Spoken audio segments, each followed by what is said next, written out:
Another day, another story.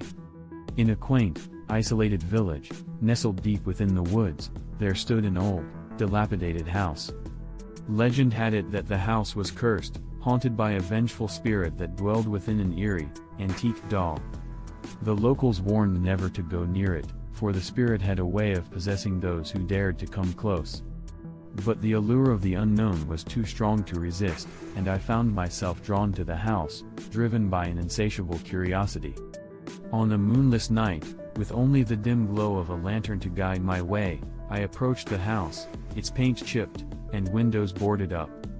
A chill ran down my spine as I reached the front door, and my heart pounded in my chest. The air seemed heavy with a foreboding presence, as if the house itself was warning me to turn back. Summoning my courage, I pushed the door open, and it creaked loudly, echoing through the empty rooms. Inside, the atmosphere was suffocating, the musty smell of neglect lingering in the air. Cobwebs adorned the corners, and dust covered every surface, a testament to the house's abandonment. As I explored further, a sense of unease settled upon me. My footsteps seemed to echo through the halls, as if the house was listening to my every move. The silence was deafening, broken only by the occasional rustling of the wind outside.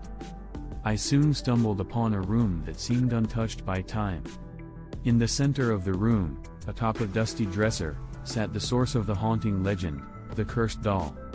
It was an intricately crafted porcelain doll, its delicate features frozen in an eerie smile. Its glassy eyes seemed to follow me, as if it were aware of my presence. Despite the warnings, I couldn't tear my gaze away from the doll. There was something bewitching about its appearance, something that drew me closer. The urge to touch it was irresistible, and against my better judgment, I reached out and picked it up. As I held the doll in my hands, a chill spread through my body. Its porcelain surface felt cold, almost lifeless. But beneath the lifeless facade, I sensed a malevolent energy, a dark force that seemed to pulse within the doll's very core.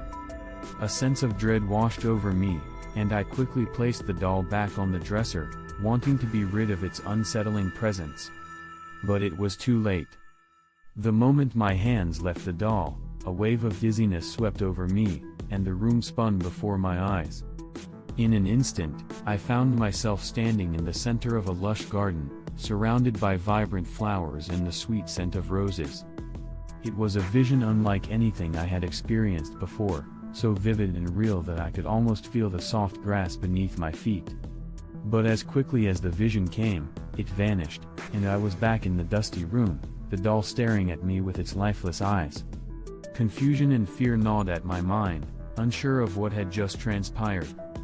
Determined to uncover the truth, I began to research the history of the cursed doll. Legend had it that it once belonged to a young girl named Eliza, who had lived in the house many years ago.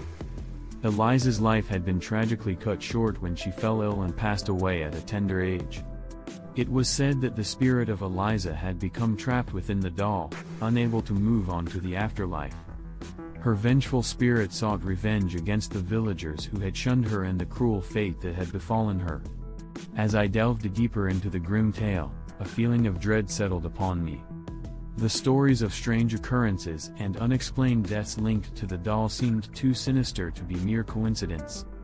The cursed doll held within it a darkness that craved to be unleashed. In my desperate quest for answers, I sought the advice of a wise elder in the village. His eyes filled with sorrow as he listened to my tale, warning me that the doll's curse was relentless, and its malevolence could not be contained. He told me that the only way to break the curse was to find a way to appease the restless spirit of Eliza. But how could one appease a spirit so filled with anger and pain? The elder advised me to return the doll to its rightful resting place, the grave of the young girl who had once owned it.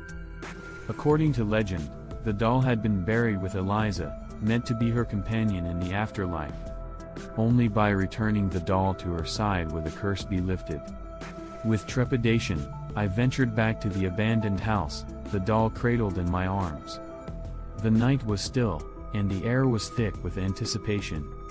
As I approached Eliza's grave, A haunting melody filled the air, as if the spirits were guiding me. With trembling hands, I placed the doll on the grave, a silent offering to the restless spirit. A gentle breeze brushed against my skin, and for a moment, I felt a sense of peace wash over me. But as I turned to leave, the wind howled, and the ground beneath me trembled.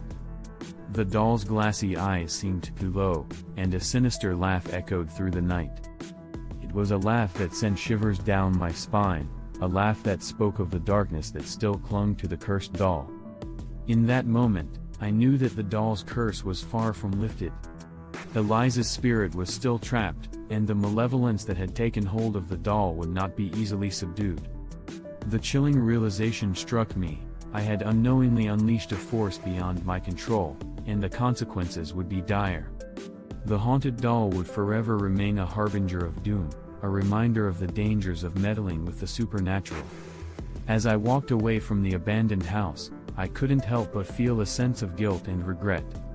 I had foolishly awakened a malevolent spirit, and now, I was left to grapple with the darkness I had unleashed. The haunted doll's curse would continue to haunt the village, a sinister presence that would forever remind the villagers of the vengeful spirit that dwelled within. And in the silence of the night, its chilling laugh would echo through the empty halls, a haunting reminder of the horrors that lurked within the cursed doll. The haunted doll's malevolence would never be contained, and its legacy of darkness would endure for generations to come. Thanks for watching.